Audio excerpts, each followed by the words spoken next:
এই পাতাটার শুদ্ধ নাম আমি জানি না, তবে আমি গ্রামে ছোটবেলায় এটার নাম শুনতাম হচ্ছে তেলাকুইচার পাতা।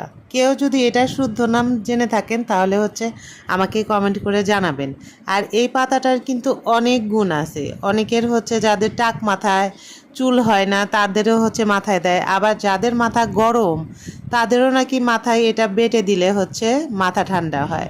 আবার এইটা যখন মাছ নরম হয়ে যায় সেই মাছটা দিয়ে যখন এটাকে চটচটি করে তখনও এটা খেতে বেশ ভালো লাগে। আমার আম্মাকে দেখতাম যে হচ্ছে ছোটোবেলায় এই পাতা দিয়ে হচ্ছে বেলে মাছ চটচটি করতে একদম চটা চটা করে, এত মজা লাগতো।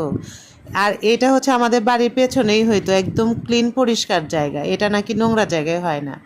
আচ্ছা, উপহারের যে কোনো জিনিস কি মূল্য দিয়ে বিচার করা হয়? কখনোই হয় না, তাই না? ওই যে আমার সোনা পাখিটাকে দেখতেছেন, তাকে হচ্ছে কয়েকদিন হলো আমি বলছিলাম যে তুমি যে চকলেটগুলা খাও স্ন্যাকার্স, সেটা খাইতে আমার খুব ভালো লাগে। আমার ছেলে হচ্ছে জানে যে আমি কিছু কিছু হচ্ছে চকলেট আছে যেগুলো চকলেট খেতে পছন্দ করি।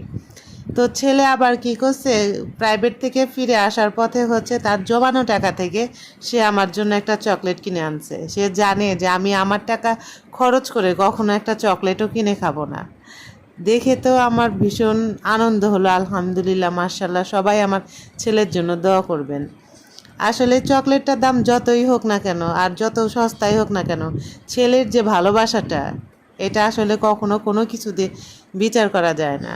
যাই হোক, আর এদিকে হচ্ছে প্রথমেই তো যা যা করব সব কিছুই হচ্ছে রেডি করে নিছি। এখন হচ্ছে ছোট ছোট যে দেশি রসুনগুলা সেগুলা থেতলায় নিচ্ছি ডাল রান্না করব বলে।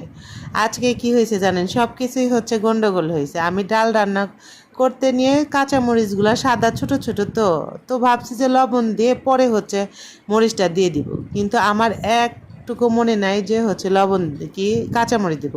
পরে কি ফোড়নের মধ্যেই হচ্ছে শুকনা মরিচ বেশ অনেকগুলা হচ্ছে ছিঁড়ে ছিঁড়ে দিয়ে ডালটা রান্না করছি। তবে ডালটা খেতে খুবই মজা হয়েছিল, কেউ বুঝতেই পারে নাই যে আমি ওটার মধ্যে কাঁচামরিচ দিই নাই।